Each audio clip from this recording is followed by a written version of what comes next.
In the United States, where I am broadcasting from, price fixing is illegal under antitrust laws.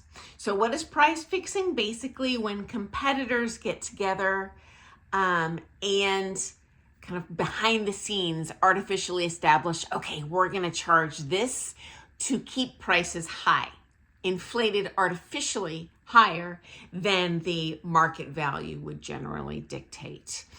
And some price fixing is legal in the United States if it's joint business venture.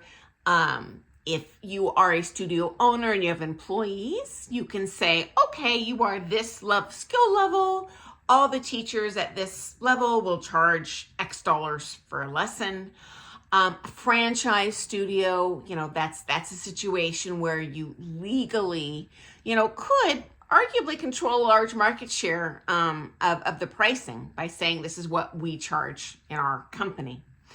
But guys, honestly, I have personally seen some price fixing in some communities, including my own, between competitors that agree kind of behind the scenes to charge a certain amount. They consult with each other. And this creates a cartel agreement, which is illegal. But I'm just, don't shoot the messenger. I'm just sharing what I've seen, so you proceed with caution and you don't get taken advantage of. And so while I have never seen this happen officially in terms of a contractual relationship, where two pros will get together in writing and say, okay, we're going to charge $200 an hour and that's going to be the going rate in our community. I have seen it in practice. And there's a couple ways this has happened in my own community. I'm going to share those stories today. So number one, there was a pro that moved to town. This was much earlier in my pro career. And so they wanted to meet with me. Well, sure. And, they asked me some questions, some tips on, kind of how things worked in town, what were the going rates, how many students I had, how to build, blah, blah, blah. I'm happy to share. And at that time, we had what I felt was a shortage of pros. So heck, I want this person to move to town. The more the merrier. Anyway, she shared with me that a local pro, long established, this person was fully booked. She also asked to meet with them, and they did meet with her. And instead of giving her helpful advice, that pro went on a rampage being angry at her for undercutting the professional community by pricing too low, and told her she's going to ruin her career. She's going to ruin everyone else's career. She has to raise her price to blah, blah, blah, blah, blah. Okay, guys, first of all, this isn't even legal. Second of all, she's already fully booked. You know what? If I still can't even wrap my head around this, that this convo happened. But, honestly, she did tell me who the pro was. She would not have even had to tell me who that pro was for me to know who it was. Because when I had turned pro in town years earlier, I intentionally priced myself higher than this person because I knew intuitively they were going to go on the rampage against me, both individually, in private, in public, with the community, and make me the bad guy. And so, you guys, in a nutshell, this person bullied this other person into raising their prices. Mama don't like it. Now, at least in my country, it should be, and as far as I know, it's a legal requirement to have a free market economy. That's kind of how it works here. And that benefits everyone. I mean, how many dancers are not going to enter this industry when they are forced to take a lesson from a social teacher at $100 for a lesson? Like that, this is a huge opportunity cost, a future cost to building our community. I don't like it, but I've seen it, so I'm sharing it. Okay, number two. this could be more subtle, and this happened to me personally where I was targeted. I shared my rates, my prom rates, my private lesson rates on my website publicly, which at that time, not one person was doing in my state. It was all very, hush hush secretive behind closed doors, which in itself, like if I have to call a business and ask them for the price, I'm just not going to go in because then I'm like, well, now I'm going to look cheap. Again, how many dancers is this costing us? And hey, let me know what the shtick is in your neck of the woods, whether you're in the United States or elsewhere. The United States is a big country, so your story may be very different than mine. And I love hearing your stories.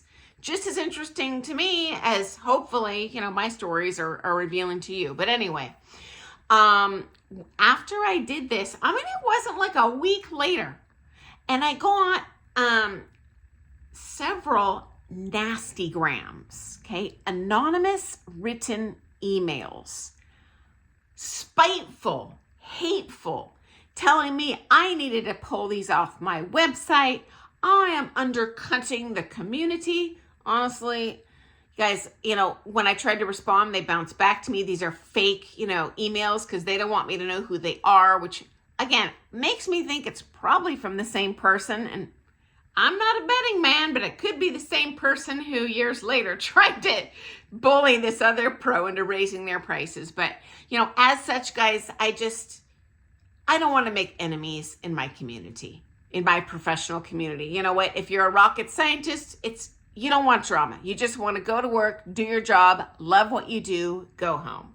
So rather than deal with hate and spite, I don't publish that anymore just because I don't want to deal with the hatred.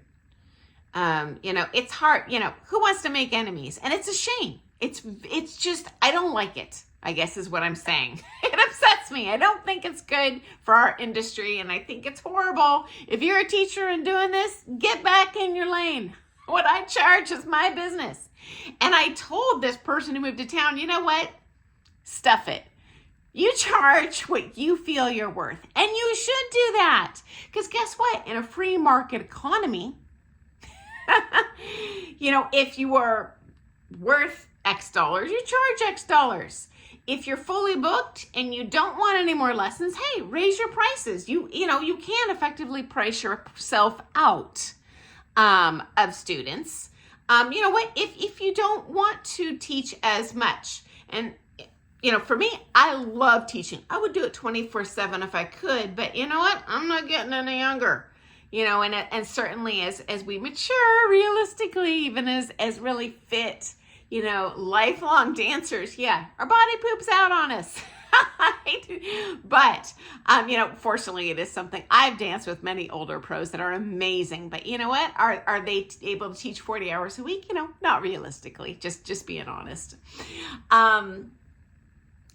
And also, guys, there is a downside to strategically undercutting prices, okay?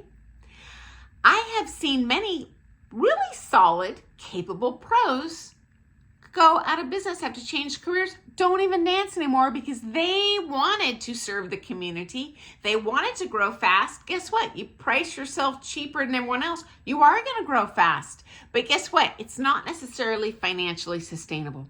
Okay, because it is a job ultimately, just like, any other job, and if you love being a lawyer, that's great, but you're going to not be able to be a lawyer if you can't make ends meet and provide for your family. You can't save for retirement. How are you going to pay for that law firm doors to be open? You got a huge overhead there. You might get them a mortgage. You got front desk staff. You got equipment, software. It's no different than a dance studio. And friends, here, another story time for you. A studio opened very close, like walking distance with my own studio. And the owners there, I don't know this for a fact, but it sure looked like their whole marketing strategy was to look at my prices, run stuff at the exact same times, and do literally half the price. So at that time, I was already running Lost Leaders $5 weekly dance parties, Well, that was every Sunday. They open, and from week 1, they offer $2 weekly Sunday dance parties. And did they take a boatload of my people away? Yeah. Was it tough on me? Yeah. They had a heck of a lot lower overhead too, but guess what, guys? They went under. And now they aren't even dancing anymore. That price undercutting strategy does work short term, but at some point, unless you're one of those lucky few, and I have seen this where they have a wealthy spouse, that's fabulous. I all sorts of love that. Hey, serve the community, charge as little as you want. That's amazing. And I don't mean that sarcastically. I think that's great. They're very fortunate. I've also seen people with wealthy families, same thing, that can really sustain that dream. And I do love that, but you know what? Most people aren't in that boat. So again, please don't shoot the messenger here. I know many of us, including me, have very passionate feelings about overpriced lessons and competitions and all that. But I am sharing, some ugly stuff that I have seen, that iceberg below the surface of the ocean. And yeah, there's some essentially price fixing going on, bullying. I'll say price bullying to raise prices and keep them sometimes artificially inflated. Don't like it, but it does happen. So anyway, friends, I hope that's not happening in your neck of the woods, but interesting. Okay. So anyway, hope that wasn't too depressing. Thanks so much for joining me today. And I'm going to share some more hot ballroom dance tea you might not be aware of tomorrow morning. So I will see you then. Toodles. Thanks for joining me.